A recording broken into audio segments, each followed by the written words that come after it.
Hey, welcome back everyone. It is now November 17th of 2020, and ever since the very end of the Skywalker saga, a lot of fans around the world have been very intrigued about the future of the Star Wars franchise by Disney, Lucasfilm, Bob Iger, Bob Chapek, you name it, and exactly what the future of the Star Wars universe is really going to look like by Bob Iger and Chapek. This is Mike Zero. Make sure to subscribe if you are new to the channel for future Star Wars content.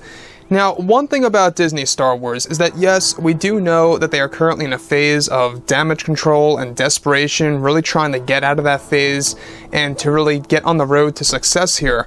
They are already working on over a dozen projects for Disney Plus alone. That really does speak volumes on Disney's end. It shows us, the Star Wars community, that Disney does in fact care about the Star Wars fans as of this moment right now.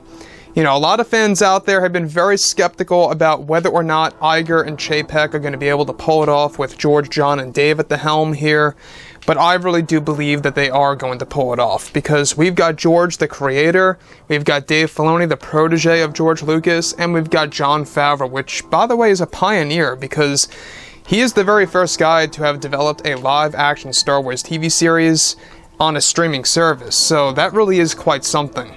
So, looking at Jon Favreau, alright, Favreau is going to be making a lot of big changes to the Star Wars universe as we know it. What's really exciting all has to do with the character of Luke Skywalker in the new Star Wars universe. Now, specifically, with the Skywalker saga now over, both Disney and Lucasfilm are focused on their new Star Wars universe as well as their new trilogy of movies. It's explained that both Bob Iger and Chapek are hard at work on developing a brand new Star Wars universe. However, it's explained that they are currently doing incredible things with the character of Luke Skywalker. It's explained that Jon Favreau is in the talks with Sebastian Stan and going over the plans to replace Mark Hamill as Luke Skywalker in The Mandalorian Season 4. However, it's described that Favreau plans to make Luke Skywalker have a complete new design in The Mandalorian Season 4 in order to give the fans a new version of Luke by giving him High Republic armor and robes in the new Mandalorian season that is due for a 2022 release. Now let's stop right here for a second. In case you guys did not know, Luke Skywalker is set to be teased in The Mandalorian Season 3 and eventually having a full-fledged big role in Season 4 for 2022. So, things really are shaping up for The Mandalorian because we've got Ahsoka Tano coming in Season 2, and then we've got Luke who's going to be teased in 3, and then become a prominent figure in 4. And that's going to be done by Sebastian Stan. Now, Sebastian Stan is in a similar boat to Rosario Dawson, actually. A lot of fans requested Rosario Dawson to become Ahsoka Tano, and Lucasfilm listened. Same exact thing went for Sebastian Stan. A lot of fans were calling for him to become Luke. Lucasfilm was listening.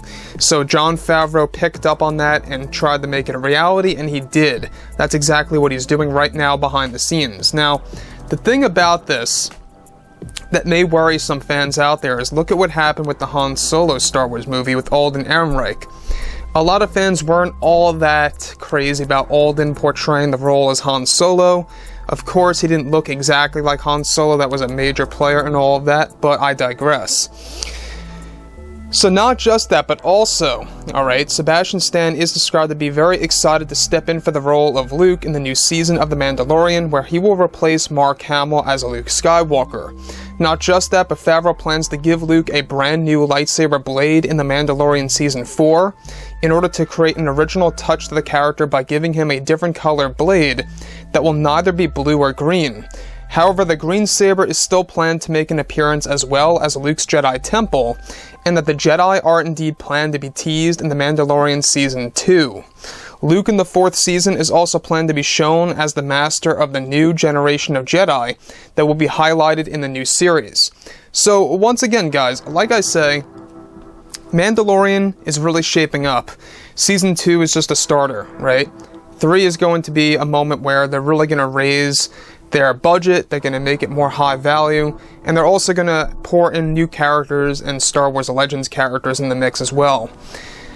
Season 4, I believe, honestly, is where it's going to be hitting its peak, where it's going to really reach its ultimate plateau, where you're going to have even bigger budgets on the show. You're going to have more fans tuning in. You're going to have more familiar faces in that show, such as Luke as a prime example there, and even Ahsoka Tano sticking around.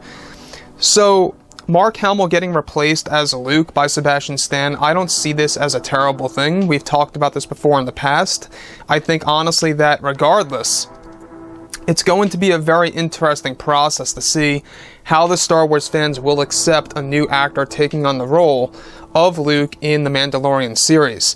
So, like I've said before in the past, guys, drop a comment below. Let me know what you think about all of this in the comments, and if you guys did enjoy the content for today, do make sure to drop a thumbs up on this video to support the channel. I thank you all so very much for the kind support, and I'll catch you guys next time.